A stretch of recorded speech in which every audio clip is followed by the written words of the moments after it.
Hello friend, this is Mohammed Shoaib back again with another video and you are watching digital notice. तो आज इस video में हम बात करने वाले हैं रे ब्लॉक्सी यानी मतलब XRP कॉइन की, जो कि टेक्नोलॉजी वाइज बाकी सारी क्रिप्टो करेंसी से टोटली डिफरेंट है।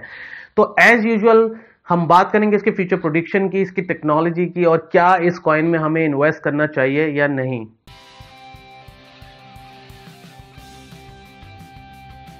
तो जैसा कि हम लोग जानते हैं कि मार्केट में जितनी भी क्रिप्टो करेंसीज अभी प्रेजेंट हैं वो सब कहीं ना कहीं ब्लॉकचेन टेक्नोलॉजीज को यूज करती हैं, except for iota. Iota tangle technology use करता है और हमने एक पूरी डिटेल्ड वीडियो की है आयोटा के ऊपर, आप उस वीडियो को देख सकते हैं। The special thing about iota was कि एक तो वो ब्लॉकचेन नहीं यूज करता और दूसरी वहां पे ट्रांजैक्शन फीस नहीं है। Now the second crypto currency जो ब्लॉकचेन टेक्नोलॉजी को यूज नहीं कर रही है दैट इज रे ब्लॉक्स यानी मतलब XRP कॉइन्स ऑफ कोर्स। तो यहां पे भी जो स्पेशल थिंग यही है कि यहां पे भी ट्रांजैक्शन फीस नहीं है, बिल्कुल जीरो ट्रांजैक्शन फीस है।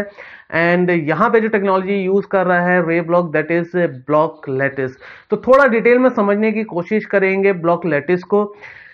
उससे पहले हमें थोड़ी सी जानकारी होनी चाहिए ब्लॉकचेन टेक्नोलॉजी के बारे में कि ब्लॉकचेन टेक्नोलॉजी कैसे काम करती है, तभी हमें थोड़ा समझ आ पाएगा कि ब्लॉक लेटिस टेक्नोलॉजी कैसे काम करेगी। तो ब्लॉकचेन टेक्नोलॉजी को अगर हम सिंपल वर्ड्स में समझने की कोशिश करें तो ब्लॉकचेन को हम एक डिजिटल लेजर कह सकते हैं, जिसमें सारी की सारी जो ट्रांजैक्शंस हैं, जो सही सपोज बिटकॉइन का हम एग्जांपल ले लेते हैं, तो बिटकॉइन की जितनी नंबर ऑफ ट्रांजैक्शंस हो रही हैं इन एवरी सिंगल सेकेंड या थ्रू आउट द डे या जब भी, तो वो सारी की सारी एक लेजर में, एक डिजिटल लेजर में स्टोर हो रही हैं, वहां लिखी जाती हैं, जिससे पता लगता है कि भाई कहाँ कहाँ से, मतलब कौन से आईपी से एंड कौन से एड्रेस से कौन से एड्रेस तक क्या क्या मतलब हमारे जो कॉइन्स ट्रांसफर हुए हैं। तो हर ट्रांजैक्शन की जो डिटेल मिलेगी वो आपको उस डिजिटल लेजर में मिलेगी। अब हम जानते हैं कि जो हमारा बिटकॉइन है वो POW मतलब प्रूफ ऑफ वर्क पे वर्क करता है। बहुत सारी अलग अलग क्रिप्टो करेंसीज हैं जो प्रूफ ऑफ स्टेक पे भी करती हैं। तो प्रूफ ऑफ वर्क और प्रूफ ऑफ स्टेक को समझने के लिए आप मेरा दूसरा वीडियो देख सकते हैं, मैंने पूरा डिटेल्ड वीडियो किया है proof of work and proof of stake में, जहां से आपको देख के समझ आ जाएगा। ओवरव्यू में आपको फिर भी दे देता हूं कि proof of work basically mining, जो बेसिक माइनिंग होती है उसको कहते हैं, जहां पे हम अपना हार्डवेयर सेटअप करते हैं और वहां क्या होता है कि जो हमारा हार्डवेयर्स होते हैं वो आपस में compete करते हैं एक दूसरे से, मतलब जो हार्डवेयर्स होते हैं कि क्योंकि जो बिटकॉइन की ट्रांजैक्शंस होती है उसको हम मैथमेटिकल प्रॉब्लम्स कह सकते हैं। उन मैथमेटिकल पजल्स को, उन मैथमेटिकल प्रॉब्लम्स को जो मशीन पहले सॉल्व कर देती है, जो ट्रांजैक्शन को पहले वेरीफाई कर देती है, वो उतने जितनी ज्यादा जो मतलब ट्रांजैक्शन को वेरीफाई करेगा उतनी जल्दी वो मशीन ब्लॉक जनरेट कर लेती है, और वो ब्लॉक जो जनरेट होता है फिर वो उसको लेजर में स्टोर करते हैं। तो ये प्रूफ ऑफ वर्क होता है। यहाँ कंप्यूटेशन पावर्स लगती हैं, हमारी जो कंप्यूटिंग पावर्स होती हैं वो लगती हैं। Proof of stake is a bit different technology मतलब कंसेप्ट। उसमें क्या होता है कि जो उसमें एक मिनिमम क्राइटेरिया होता है कि आपके वॉलेट में जो भी आप करेंसी को प्रूफ ऑफ स्टेक में मतलब इन्वॉल्व हो रहे हैं, जिस भी पर्टिकुलर करेंसी में, उसके इतने नंबर ऑफ कॉइन्स आपके वॉलेट में होने चाहिए, तब आप अपने कुछ कॉइन्स को प्रूफ मतलब स्टेक पे लगा सकते हैं। तब ऊपर से जो कम्युनिटी है, जो नेटवर्क है, ऑटोमेटिकली आपको चूज करेगा एज अ ब्लॉक जनरेटर, आपको वो चांस देगा कि आप इस ट्रांजैक्शन को वेरीफाई करें, ब्लॉक को जनरेट करें। उसके बदले में ऑफकोर्स आपको रिवॉर्ड्स मिलते हैं, जैसे प्रूफ ऑफ वर्क में आपको मिलता है वैसे ही प्रूफ ऑफ स्टेक में आपको रिवॉर्ड मिलेंगे। लेकिन यहाँ पे आपने स्टे करा है तो अब आप यहाँ पे गलत ट्रांजैक्शन को वेरीफाई नहीं करेंगे। तो बिकॉज अगर आपने गलत ट्रांजैक्शन को वेरीफाई करते हैं तो नेटवर्क आपस में एक दूसरे को इंटरचेक करता है, और अगर वो आपका जो left hand and right hand को अगर वो चेक मतलब जो आपका लेफ्ट हैंड है राइट हैंड है, अगर वो आपके जो आपने वेरीफाई किया है उसको वेरीफाई नहीं करते हैं, मतलब आपको गलत ठहरा देते हैं, तो आपके जो कॉइन्स स्टेक पे लगे होते हैं उसमें से कुछ ऑफ कोर्स वो जो नेटवर्क है, जो कम्युनिटी है, वो उसमें से कुछ कॉइन्स को काट लेगी। ठीक है, तो ये proof of work and proof of stake का कंसेप्ट है। यहां पे ब्लॉकचेन टेक्नोलॉजी में, जैसे मैं बिटकॉइन का एग्जांपल आपको दे रहा था, तो बिटकॉइन जो हमारा चलता है वो प्रूफ ऑफ वर्क के ऊपर चलता है, यानी मतलब यहाँ पे जो माइनर्स होते हैं उन्हें वो पूरे का जो पूरा जो डिजिटल जो लेजर की हम बात कर रहे थे ब्लॉकचेन की, वो पूरा डाउनलोड करके रखना होता है। हर ट्रांजैक्शन को उन्हें चेक करना होता है कि जितनी नंबर ऑफ ट्रांजैक्शन हो रही हैं, और जब वो एक ब्लॉक जनरेट कर लेते हैं हर ट्रांजैक्शन को जो वो वेरीफाई करते हैं, तो उस ट्रांजैक्शन को उन्हें ब्लॉकचेन के ऊपर लिस्ट करना होता है। तो ये कंसेप्ट था ब्लॉकचेन टेक्नोलॉजी का। अब ब्लॉक लैटिस कैसे काम करता है, तो ब्लॉक लैटिस यहाँ पे एक पूरा डिजिटल लेजर नहीं बनाता, हर ट्रांजैक्शन का स्टोर नहीं रखता। हर सिस्टम अपनी अपनी ट्रांजैक्शन को, अपने अपने कॉइन्स के बारे में इंफॉर्मेशन लेता है।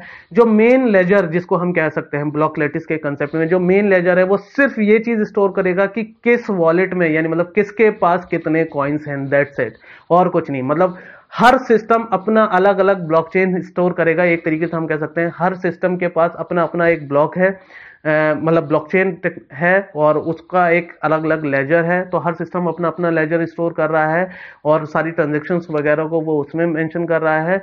इनफैक्ट जो मेन लेजर है वहां पे सिर्फ और सिर्फ यह है कि किसके पास कितने कॉइन्स हैं। तो यहाँ पे टेक्नोलॉजी वाइज थोड़ा डिफरेंट हो गया। फिर यहाँ पे ब्लॉक जनरेशन का कंसेप्ट भी डिफरेंट है। जैसे बिटकॉइन में क्या होता है कि बहुत सारी ट्रांजैक्शंस वेरीफाई होने के बाद एक ब्लॉक बनाते हैं, यानी मतलब in every single block of bitcoin, जो अभी 1 MB के आसपास का जिसका साइज होता है, उसमें बहुत सारी ट्रांजैक्शन एंड बहुत सारा डेटा ट्रेवल होता है। बट ब्लॉक लैटिस में कंसेप्ट अलग है। ब्लॉक लैटिस में in every single transaction 2 block generate होते हैं। यहाँ पे क्या होता है, से सपोज मैं किसी को, अपने फ्रेंड को एक कोई ट्रांजैक्शन मतलब कुछ XRP कॉइन्स भेजना चाहता हूं, तो मैं जब भेजूंगा तो वो एक ब्लॉक जनरेट होगा, और वो ट्रांजैक्शन जब वहां जाएगी उसके बाद वो ट्रांजैक्शन तब तक कंप्लीट नहीं होगी जब तक मुझे वहां से एक वापस एक्नॉलेजमेंट नहीं आएगा। यानी मतलब वो ट्रांजैक्शन जो है वो फुलफिल हो गई है, यानी मतलब जो कॉइन्स हैं वो ट्रांसफर हो गए हैं, वहां से मुझे, मतलब मेरे फ्रेंड से मुझे एक एक्नॉलेजमेंट आना चाहिए, तब ही वो ट्रांजैक्शन को हम कंप्लीट करेंगे। तो इन एवरी सिंगल ट्रांजैक्शन हमारे क्या हो रहे हैं कि 2 ब्लॉक जनरेट हो रहे हैं, वन फ्रॉम माई एंड और वन फ्रॉम हिज एंड। तो यहां पर क्या हो रहा है कि, और हाँ मैं बता दूं कि ये कोई मैनुअली हमें कुछ नहीं करना है कि हमें ट्रांजैक्शन को वेरीफाई करना है या एक्नॉलेजमेंट भेजना है, ये ऑटोमेटिकली सारा कुछ हो रहा है। द कंसेप्ट इज दिस कि हम भेज रहे हैं, वहां से एक्नॉलेजमेंट हो रहा है, तब उसको हम एक ट्रांजैक्शन कहेंगे। और इन एवरी सिंगल ट्रांजैक्शन जैसा हमने देखा यहाँ पे हमारा क्या हो रहा है कि 2 ब्लॉक जनरेट हुए। तो कंसेप्ट काफी अलग है, और इसी वजह से यहां पर क्या हो रहा है, अब यहां पर प्रूफ ऑफ स्टेक यूज कर रहे हैं ये, लेकिन विद प्रूफ ऑफ स्टेक ये थोड़ा सा प्रूफ ऑफ वर्क भी यूज कर रहे हैं। तो बहुत इंटेलिजेंटली जिसने भी मतलब ये टेक्नोलॉजी का कंसेप्ट रखा हुआ है, जिसने ये सोचा था, बहुत ज्यादा अच्छे दिमाग से ये सोचा है। और इसमें क्या हो सकता था कि अब एक पॉइंट हमारा यहाँ पे सिक्योरिटी लेवल पे आ गया था कि बिकॉज हर सिस्टम का अपना एक ब्लॉकचेन है, तो कोई अगर उस ब्लॉकचेन के साथ छेड़छाड़ कर दे, से सपोज कोई हैकर आके उस ब्लॉकचेन के साथ को छेड़छाड़ कर दे और ये चेंज कर दे कि मेरे पास ज्यादा नंबर ऑफ कॉइन्स है किसी तरीके से, तो जो मेन लेजर है उसमें ऑटोमेटिकली सारी ट्रांजैक्शन तो है नहीं, उसमें सिर्फ ये है कि हमारे कितने नंबर ऑफ कॉइन्स किसके पास है। तो अगर आपने यहाँ पे उस ब्लॉकचेन को जो आपके सिस्टम पे स्टोर्ड है उसको आपने चेंज कर दिया, तो ऑफ कोर्स आपके पास ऑटोमेटिकली मेन लेजर में क्या हो जाएगा, वो उस तरीके से अपडेट कर लेगा। तो यहां एक सिक्योरिटी इशू हो सकता है। लेकिन यहां पे थोड़ा सा बहुत अच्छी तरीके से जो मैंने कहा कि सोचा गया है कि फॉर क्रिएटिंग दैट ब्लॉकचेन जो आप अपने सिस्टम पे क्रिएट कर रहे हैं, टू मेक एवरी ट्रांजैक्शन आपको कुछ प्रूफ ऑफ वर्क भी लगता है। यार मतलब हर ट्रांजैक्शन जब आप अपने सिस्टम से अपने फ्रेंड को कुछ कॉइन्स भेजेंगे, तो वहां पे क्या हो रहा है, थोड़ा सा प्रूफ ऑफ वर्क आपको काम में लेके आना पड़ेगा, तभी वो ट्रांजैक्शन होगी और वहां से फिर एक्नॉलेजमेंट आएगा।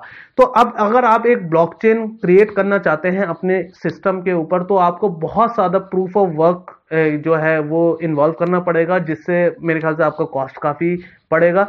तो कोई भी ये शायद करने से पहले सोचेगा कि मेरा इतना कॉस्ट तो इसमें प्रूफ ऑफ वर्क जनरेट करने में खर्च होगा, तो इसका मतलब उसमें क्या प्रॉफिट होगा अगर मैं उसमें कुछ कॉइन्स को ऐड भी कर लूं। तो काफी तरीके से ये सिक्योर है। जैसे मैंने कहा कि ये proof of work system level पे प्रूफ ऑफ वर्क और मेन लेजर पे मतलब एक तरीके से प्रूफ ऑफ स्टेक का काम करता है। और यहाँ पे जो ट्रांजैक्शन है वो फ्री ऑफ कॉस्ट है। और जैसे मैंने कहा कि एवरी ट्रांजैक्शन में हमारे 2 यहाँ पे ब्लॉक जनरेट होते हैं, which is very much different than of course blockchain. तो बहुत सारे लोगों का ये भी कंसेप्ट था कि भाई आयोटा और ये हमारा जो रे ब्लॉक्स है ऑलमोस्ट ऑलमोस्ट सेम है, नहीं, लेकिन आयोटा इज एंटायरली डिफरेंट। वो टेंगल टेक्नोलॉजी को यूज कर रहा है, वो इंटरनेट ऑफ थिंग्स के ऊपर ज्यादा फोकस है। रे blocks is much more on for micro transactions की अगर आपको फंड्स ट्रांसफर करने हैं। बिटकॉइन आज की डेट में अगर आप ट्रांसफर करने की किसी को कोशिश करते हैं तो हम तो इजीली उसको ट्रांसफर कर देते हैं, लेकिन उसके पीछे कितना ज्यादा कॉस्ट इन्वॉल्व है वो हम लोग उसका अंदाजा नहीं लगाते, because for every single transaction of bitcoin बहुत ज्यादा इलेक्ट्रिसिटी कंज्यूम होती है, बहुत ज्यादा एनर्जी कंज्यूम होती है, बहुत ज्यादा हार्डवेयर का यूज होता है। एक बिटकॉइन का ट्रांजेक्शन जो है वो नियर अबाउट 2 घरों की बराबर, जितनी 2 घर बिजली यूज करते हैं दिन भर में उतनी ट्रांजेक्शन को वो यूज करता है, आई मीन टू से उतनी एनर्जी को वो यूज करता है पर every single transaction of bitcoin. तो कितना कॉस्ट इन्वॉल्व है for every single transaction of bitcoin. लेकिन जब आप बात करेंगे ब्लॉक लेटेस्ट टेक्नोलॉजी की, रे ब्लॉक्स की, तो यहाँ पे जो हमारा cost of every transaction is very cheap, और यहाँ पे ट्रांजेक्शन फीस नहीं है, सबसे बड़ी बात यह है। तो अगर आप इन फ्यूचर अगर हम देखें इस चीज को, मैं समझता हूँ इसमें बहुत बड़ा पोटेंशियल है, इस कॉइन के पास बहुत ज्यादा पोटेंशियल है। बिकॉज यहाँ पे माइक्रो ट्रांजेक्शन की जब बात करेंगे हम कि हमें छोटा छोटा अमाउंट भेजना है, हम बड़ी बड़ी फीस नहीं देना चाहते जो ट्रांजेक्शन फीस है, तो ये फ्री ऑफ कॉस्ट जब हमारे पास हमारे एक टेक्नोलॉजी है कि जिसमें हमारी ट्रांजेक्शन फीस नहीं है, तो मुझे लगता है कि ये आगे जाके बहुत अच्छा इसका फ्यूचर है। तो फ्यूचर प्रिडिक्शन का जैसे मैंने कहा कि बहुत ज्यादा पोटेंशियल है, और माइक्रो ट्रांजेक्शन में आगे जाके ये बहुत काम आने वाला है, और लोगों का नजर जाएगी इसकी तरफ फॉर श्योर ऑफ कोर्स।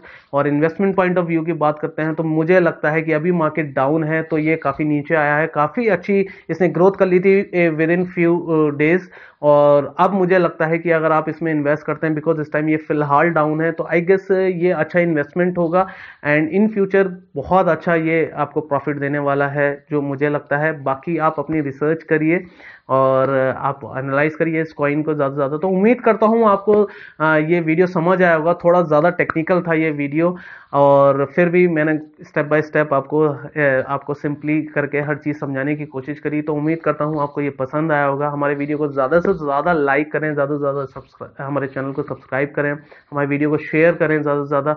और अगर आप हमारे जो सिग्नल्स हैं, इन्वेस्टमेंट सिग्नल्स को फॉलो करना चाहते हैं, तो आप हमारा टेलीग्राम चैनल है, वो उसका लिंक जो है आपको डिस्क्रिप्शन में मिल जाएगा, आप ऑफ कोर्स उसको फॉलो कर सकते हैं। हम वहाँ पर डेली के डेली आपको जो क्रिप्टो वर्ल्ड से रिलेटेड न्यूज़ देते हैं, एंड क्रिप्टो वर्ल्ड से रिलेटेड जो हमारे इन्वेस्टमेंट सिग्नल्स वगैरह हम आपको वहाँ पे देते हैं। और भी अगर आपके पास कोई क्वेश्चन है तो आप हमें मेल कर सकते हैं, आप हमें कमेंट में नीचे लिख सकते हैं। तो उम्मीद करता हूँ आप हमारी वीडियो को ज़रूर लाइक करेंगे, शेयर करेंगे, चैनल को सब्सक्राइब करेंगे। फिलहाल आज के लिए थैंक यू।